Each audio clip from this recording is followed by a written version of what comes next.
नमस्ते दोस्तों, स्वागत है मेरे YouTube चैनल में।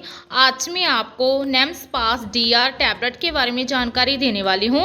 हम इस वीडियो में जानेंगे कि इसमें क्या कंपोजिशन पाए गए हैं, उनका वर्क क्या है, इनको किन कंडीशन में पेशेंट में यूज़ किया जा सकता है, इसकी प्रॉपर डोज क्या है, इसके साइड इफ़ेक्ट्स क्या हैं और इसकी सेफ्टी एडवाइस क्या हैं। चलिए वीडियो को शुरू कर लेते हैं।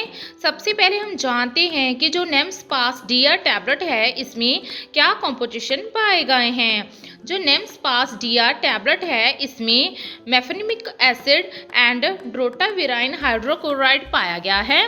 इसकी मात्रा की बात करें तो इसमें जो मेफेनिमिक एसिड है ये 250 mg मीन्स 250 mg पाया गया है और दूसरा इसमें जो ड्रोटाविराइन हाइड्रोक्लोराइड है ये 80 mg मीन्स 80 mg पाया गया है और ये पिल कंपनी द्वारा मैन्युफैक्चरिंग किया गया है।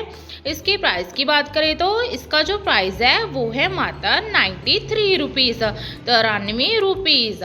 अंदर से पैकिंग की बात करें तो आपको इसकी 1 स्टिप में 10 टैबलेट्स अवेलेबल हो जाएंगी। चलिए अब हम इसके वर्क के बारे में जानते हैं कि इसमें जो कंपोजिशन पाए गए हैं उनका वर्क क्या है। जो नेम्स पास DR टैबलेट है ये 2 कंपोजिशन में मिलने वाली मेडिसिन है, मेफेनिमिक एसिड एंड ड्रोटाविराइन। इसमें जो ड्रोटाविराइन है ये एक एंटी स्पाज्मोडिक मेडिसिन है जो कि रिलीफ दिलाती है कॉन्ट्रैक्शंस मीन स्पाज्म से, जो कि अब्डोमेन में स्मूथ मसल्स की वजह से होता है। और दूसरा इसमें जो मेफेनिमिक एसिड है ये एक non steroid anti inflammatory drug है जिसे कि हम नसेड्स भी कहते हैं। ये काम क्या करती है, ब्लॉक करती है कुछ केमिकल मैसेंजर्स को जिसके कारण पेट में दर्द और इन्फ्लामेशन मीन स्वेलिंग होती है। चलिए अब हम इसके सब्स्टिट्यूट्स के बारे में जान लेते हैं। ज़्यादातर मार्केट में मिलने वाले इसके सब्स्टिट्यूट्स हैं ज़ीरोडोल SP, ड्लोविनस्पान, लाइका लैबोरेटरीज एंड माइक्रोलैब्स। आपको इन ब्रांड से ये टैबलेट अवेलेबल मार्केट में हो जाएगी। चलिए अब हम इसके यूजेस के बारे में जान लेते हैं कि इसे किन कंडीशन में पेशेंट में यूज़ किया जा सकता है। जो नेम्स पास DR टैबलेट है इसका यूज़ अब्डोमिनल पेन मीन्स किसी पेशेंट के स्टमक में पेट में दर्द हो रहा है तो उससे रिलीफ दिलाने के लिए इसका यूज़ किया जा सकता है।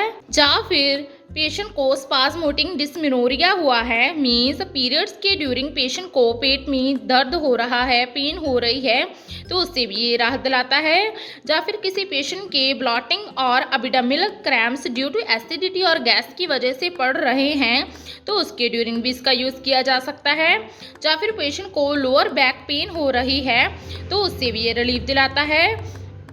या फिर पेशेंट को ड्यूरिंग डायरिया मीन्स दस्त लगे हैं उसके दौरान पेशेंट को पेन हो रही है, मरोड़ पड़ रहे हैं तो उससे भी ये रिलीफ दिलाता है। या फिर इस टैबलेट का use GIT infection means gastro intestinal tract की इन्फेक्शन हो गई है तो उसके ड्यूरिंग भी इसका यूज़ किया जा सकता है। या फिर पेशेंट को किडनी स्टोन है उसके ड्यूरिंग पेन हो रही है मीन्स गुर्दों में पथरी है तो उसका दर्द हो रहा है, या फिर पेशेंट को गॉल स्टोन पेन हो रही है तो इन सब में भी ये टैबलेट राहत दिलाती है। या फिर पेशेंट के स्टमक अल्सर हैं तो उसके ड्यूरिंग होने वाले दर्द को भी ये ठीक करती है। या फिर पेशेंट को अपेंडिसाइटिस पेन हो रही है मीन्स अपेंडिक्स की इन्फ्लामेशन हो गई है उसके ड्यूरिंग होने वाले दर्द को ये ठीक करती है। या फिर किसी पेशेंट को इरिटेबल बॉवल सिंड्रोम की डिसीज़ है, बीमारी है तो उसके ड्यूरिंग भी होने वाले दर्द को ये ठीक करती है। चलिए अब हम इसके डोज के बारे में जान लेते हैं। जो नेम्स पास DR टैबलेट है इसकी जो डोज और ड्यूरेशन होती है वो पेशेंट की एज, सेक्स और बॉडी वेट पर डिपेंड करती है। अदरवाइज इस टैबलेट को डॉक्टर दिन में 2 से लेकर 3 बार प्रिस्क्राइब कर सकते हैं। छोटे बच्चों को जिनकी आयु 6 से 12 साल है उनको आप आधी टैबलेट दिन में 2 बार या फिर ज़रूरत पड़ने पर दे सकते हैं। इस टैबलेट को 3 से 5 दिन तक आप पेशेंट को दे सकते हैं। ड्यूरिंग प्रेगनेंसी फर्स्ट ट्राइमेस्टर में इस टैबलेट को अवॉइड करना है, अदरवाइज डॉक्टर की कंसल्टेशन द्वारा आप इस टैबलेट को ले सकते हैं। इस टैबलेट को हमेशा खाना खाने के बाद 1 ग्लास ऑफ वाटर के साथ आप ले सकते हैं।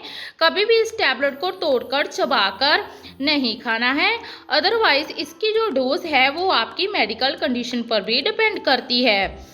चलिए हम इसके साइड इफेक्ट्स के बारे में जान लेते हैं। इसके साइड इफेक्ट्स हैं ब्रेथलेसनेस होना मीन्स सांस लेने में दिक्कत आना, इनडाइजेशन होना मीन्स बदहजमी होना, दस्त लगना, उल्टी आना, मतली आना, भूख कम लगना, मुंह का सूखना, या फिर डिजीनेसनेस महसूस होना, या फिर सीने में जलन होना। ये जो साइड इफेक्ट हैं ये कुछ ही समय के बाद खुद ही सबसाइड हो जाते हैं, लेकिन अगर आपको ये साइड इफेक्ट गंभीर रूप में नजर आए तो अपने नियरली डॉक्टर के साथ संपर्क जरूर करें।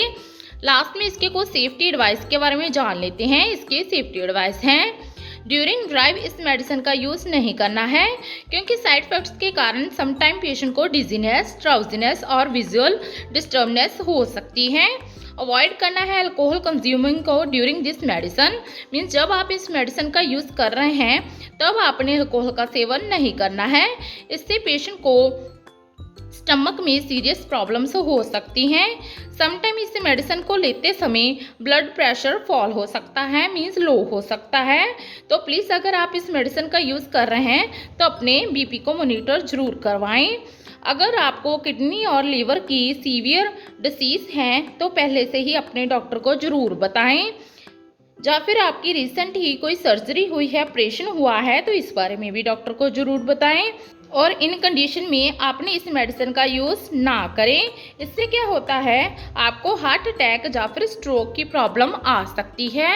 ओवरऑल जानी तो जो नेम्सपास जिया टैबलेट है इसका यूज़ किसी भी तरह की पेन हो रही है, चाहे वो अबडमन में या फिर गॉल स्टोन पेन है या फिर स्टमक में अल्सर है, अबिडोमिनल पेन है, स्पाज्मोटिक पेन है, स्पाज्म हुआ है, ब्लॉटिंग हो रही है, एसिडिटी है या फिर डिस्मेनोरिया के ड्यूरिंग पेन हो रही है, तो इन सब कंडीशन में इस टैबलेट का यूज़ किया जा सकता है।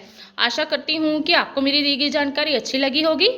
अगर दी गई जानकारी अच्छी लगी हो तो वीडियो को लाइक कर देना, शेयर कर देना और चैनल को सब्सक्राइब कर देना। धन्यवाद।